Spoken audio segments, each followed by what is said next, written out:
Welcome back to Never Enough Novels. There are a ton of incredible books coming out in September 2024 that I cannot wait to share with you. I've got a few romances, some mysteries and thrillers, as well as a cozy fantasy that's one of my most anticipated books of the year. All of these books are linked down below, so if you're interested in any of them, you can go ahead and buy them from Amazon and help support this channel. Plus, make sure you hit like and subscribe so you can see even more book recommendation videos like this in the future. Let's kick this off with a few romances that I can't wait to read. Up first is Prime Time Romance by Kate Robb. When a birthday wish unexpectedly comes true, a recent divorcee and her new roommate Josh end up actually in the world of her favorite teen drama show. Bryn and Josh are now known as Sloane and Fletch, and they are the couple that didn't ever get a chance to declare their feelings for each other before the show unexpectedly ended. As Bryn and Josh spend more time in this fictional world, Bryn starts realizing it's not exactly this idyllic scenario that she thought it was when she was watching it growing up. Plus, these platonic roommates end up starting to develop their own feelings for each other as they're acting out this couple that's supposed to be in love. But sometimes separating fact from fiction isn't as easy as it sounds. I love that the concept of this one involves being actually in the world of like a fictional TV show. That always seems like it'd be such a cool thing. And obviously things are never as wonderful as we see on TV. So I think this will be a really interesting romance. Since it's September, that means the Christmas and holiday books are starting to come out. We often see a lot of these released in September and October. So I have one for you today, and that's called All I Want Is You by Fallon Ballard. This one has that one bed trope that so many of us know and love. I'm also so excited because this book features two romance authors. Our two main characters are two romance authors and also professional enemies, and they end up kind of stranded at this remote inn a few days before Christmas. To make everything worse, there's the inevitable snowstorm that comes along, trapping them there, and there's only one room left, so they will be forced to share a bed. But maybe this scenario and the sparks that start flying between them can be enough to break them both out of their respective writing ruts. This book sounds like it has all of the classic cheesy like rom-com tropes, and I cannot wait for it.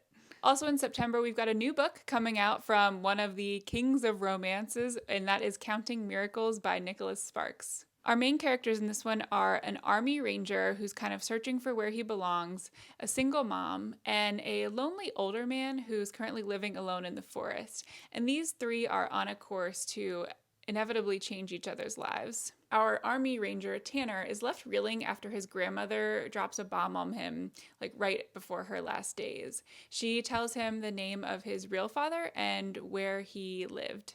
Meanwhile, Caitlin is a single mom living in that town, so when Tanner sets out to find more information about his father, he meets Caitlin and sparks start to fly between the two of them. And along with those two, we've got Jasper, who is the older man who lives alone in the woods with his dog, and he's just kind of lived a quiet life out there, dealing with the effects of personal tragedy.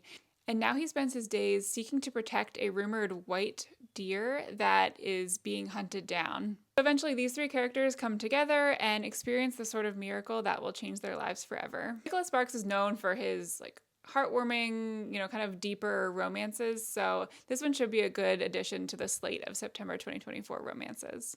Moving on to some of the mysteries and thrillers that are coming out this month. First up is The Night We Lost Him by Laura Dave. So this is the author of the sensational book, The Last Thing He Told Me, which became a hugely popular book last year. So she's back with another kind of slow burn thriller. And family secrets are once again at the center of this story. So after Liam Noon's death, his two estranged children come together to form kind of an uneasy alliance to figure out if his death was truly accidental or if something more was going on.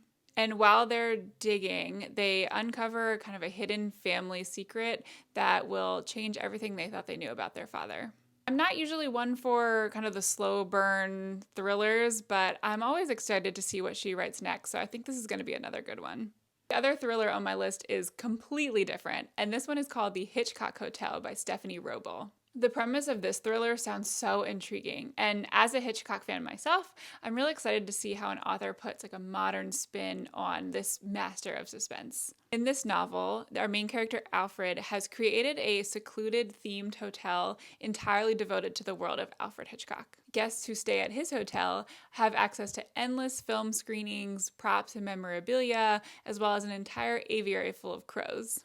The plot starts to escalate when Alfred invites 16 of his former best friends from his college film club to stay to celebrate the 1 year anniversary of the hotel. But there are sinister happenings at play, and turns out this hotel might not be just for show. I think it's going to be really interesting to see all of the Alfred Hitchcock nods throughout this book and kind of uncover like what is actually going on with this hotel. It sounds a little bit creepy for sure, but I think it's going to be a really interesting thriller.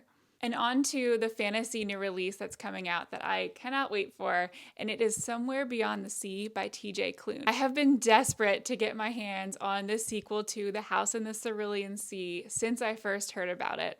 The House in the Cerulean Sea is a book that I end up recommending to just absolutely everyone. It's like a cozy fantasy and just incredibly heartwarming and sweet and so wonderful. So I'm thrilled that this one picks up directly on the heels of book one and we start to get more of Arthur's story. Somewhere Beyond the Sea, we pick up with Arthur and Linus as they're getting used to their life together with their children on their island, and they're in the process of formally adopting the children who live there. Life is pretty much bliss until Arthur gets a summons to answer some questions about this dark thing that happened in his past. And suddenly he finds himself fighting for this life that he's come to love. Plus, in the midst of all this, a new magical child comes to join their group on the island. While Arthur and Linus and their children have a ton of love in their hearts, a new magical child can throw a wrench into everything that they've built, and Arthur doesn't know if this is going to be the final breaking point that will tear them apart. Like I said, I'm dying to understand more about Arthur's history and kind of how he got to this point, and just pick back up with these characters that I've come to love and see where their story goes from here. The final book I'm going to share for the September new releases is Here One Moment by Liane Moriarty. I got a copy of this from the publisher and I actually just finished it last night. It is phenomenal. It is going to be one of my most recommended books of the year for sure, an easy 5-star read. The basic premise is just fascinating. So basically, this older woman is on a plane with a group of passengers, and she starts walking down the aisle and like pointing to each passenger and saying how they're going to die and what age they're going to die. After the plane lands, a few of these characters who were told they were going to die probably within a year are left dealing with the consequences and kind of reevaluating their life based on what they think they heard from this woman. The story flips back and forth between the woman's history, and she kind of tells her life story up to this point, as well as taking us through the perspective of different characters that are told they were going to die soon. And we find out that a few people from the plane actually do pass away in the exact manner and at the exact time that the woman predicted. So as we get closer and closer to these individuals' potential death ages, they're starting to think about how they're living their life, what changes they can make, what's most important to them, and whether they can actually believe what this woman says. The way the chapters flipped back and forth between different characters kept the pace moving quickly, but ultimately it's a inherently fascinating, like philosophical tale about what would you change if you knew when you were going to die. I also love the way she made some connections in the last couple of chapters and ultimately wrapped up the story. So this is a solid read the whole way through. I cannot recommend it highly enough. I hope you found something you're interested in this list of September 2024 new releases, and as always, stay tuned for more.